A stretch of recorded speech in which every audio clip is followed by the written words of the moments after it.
Chapter 5 The Mental Universe. The universe is mental, held in the mind of the All.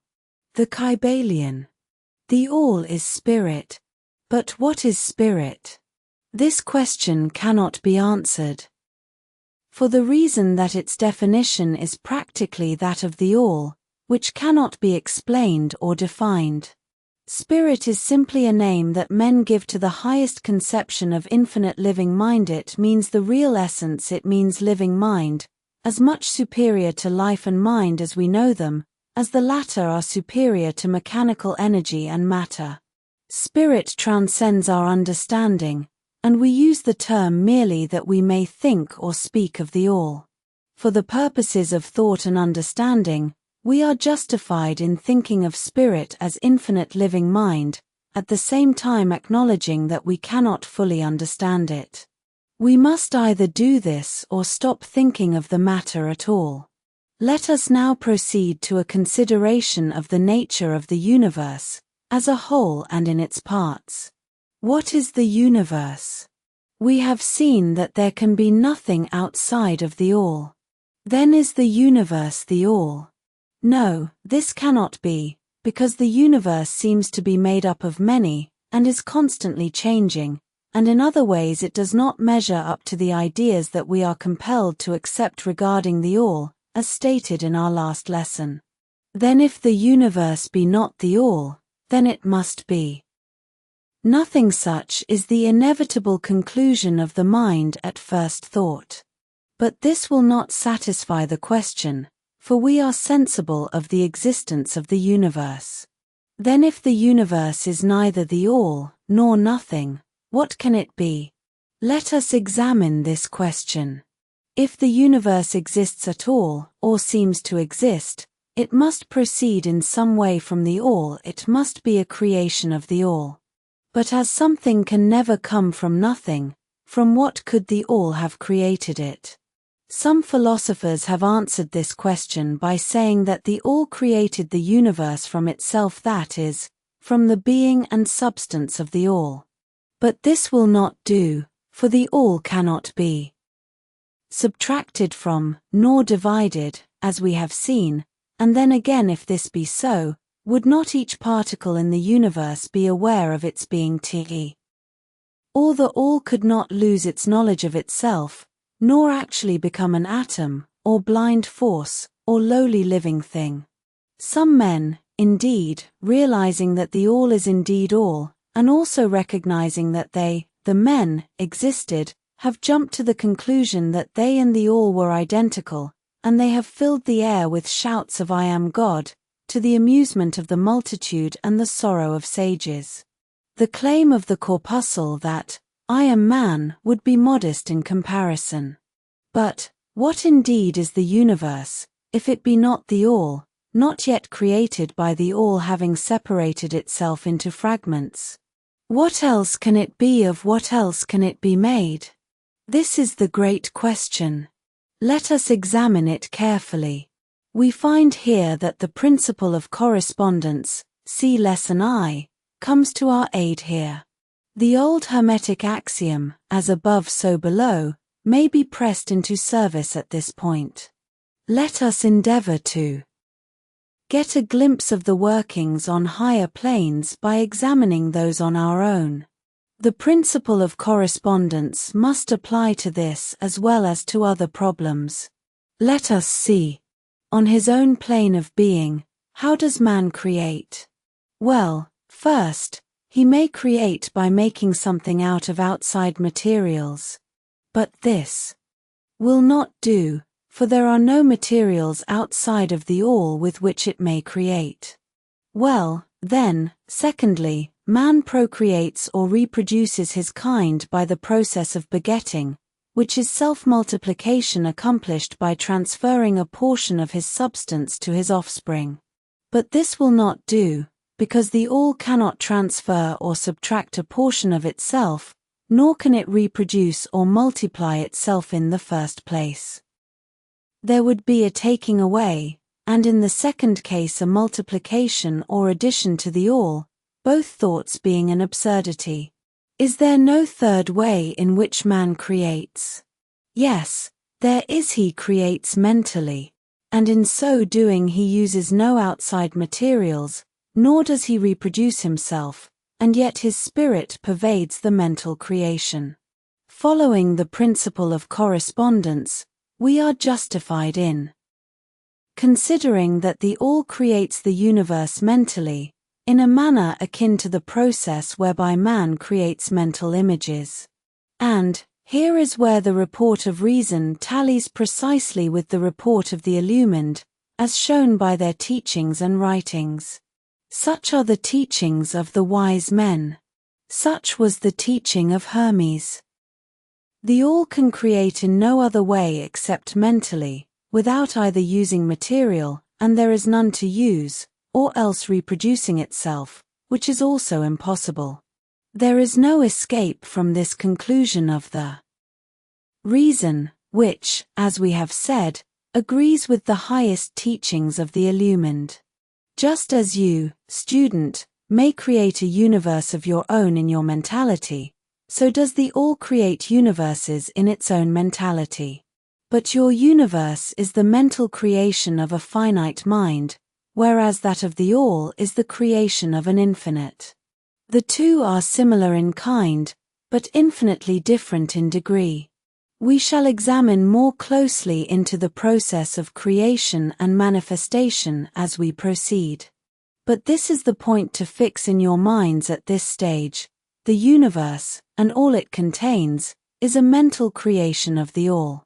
Verily indeed, all is mind. The All creates in its infinite mind countless universes, which exist for eons of time, and yet, to the All, the creation, development, decline and death of a million universes is as the time of the twinkling of an eye. The Kybalion. The infinite mind of the All is the womb of universes. The Kybalion. The principle of gender, see Lesson I and other lessons to follow, is manifested on all planes of life, material, mental and spiritual. But, as we have said before, gender does not mean sex. Sex is merely a material manifestation of gender. Gender means relating to generation or creation. And whenever anything is generated or created, on any plane, the principle of gender must be manifested. And this is true even in the creation of universes. Now do not jump to the conclusion that we are teaching that there is a male and female God, or creator. That idea is merely a distortion of the ancient teachings on the subject. The true teaching is that the All, in itself, is above gender, as it is above every other law, including those of time and space. It is the law, from which the laws proceed, and it is not subject to them. But when the All manifests on the plane of generation or creation, then it acts according to law and principle, for it is moving on a lower plane of being. And consequently it manifests the principle of gender, in its masculine and feminine aspects, on the mental plane, of course. This idea may seem startling to some of you who hear it for the first time, but you have all really passively accepted it in your everyday conceptions. You speak of the fatherhood of God, and the motherhood of nature of God, the Divine Father, and nature the universal mother, and have thus instinctively acknowledged the principle of gender in the universe. Is this not so? But, the Hermetic teaching does not imply a real duality. The All is one. The two aspects are merely aspects of manifestation. The teaching is that the masculine principle manifested by the All stands, in a way, apart from the actual mental creation of the universe. It projects its will toward the feminine principle, which may be called nature, whereupon the latter begins the actual work of the evolution of the universe, from simple centers of activity on to man, and then on and on still higher, all according to well-established and firmly enforced laws of nature.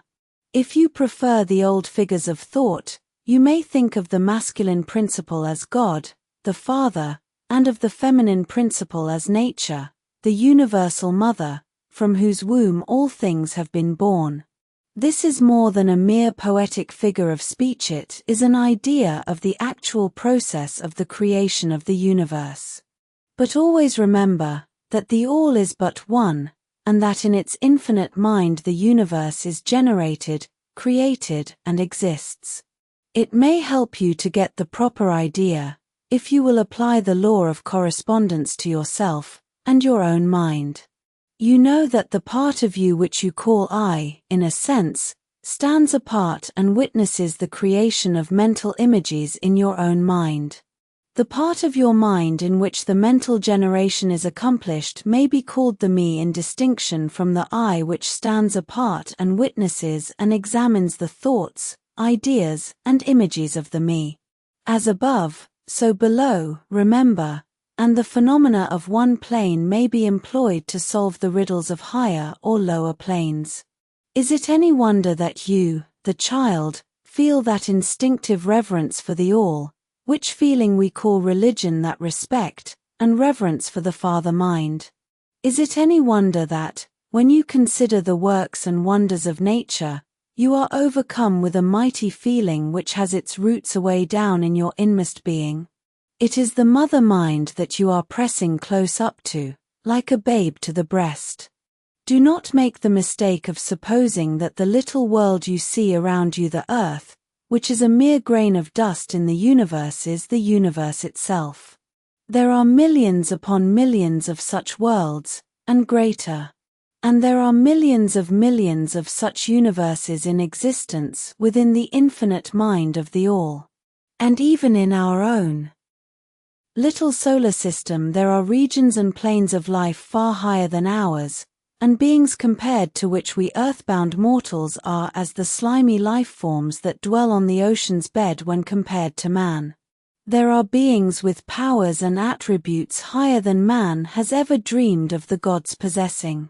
And yet these beings were once as you, and still lower, and you will be even as they, and still higher, in time, for such is the destiny of man as reported by the illumined. And death is not real, even in the relative sense. It is but birth to a new life, and you shall go on, and on, and on, to higher and still higher planes of life, for eons upon eons of time. The universe is your home, and you shall explore its farthest recesses before the end of time. You are dwelling in the infinite mind of the All, and your possibilities and opportunities are infinite, both in time and space.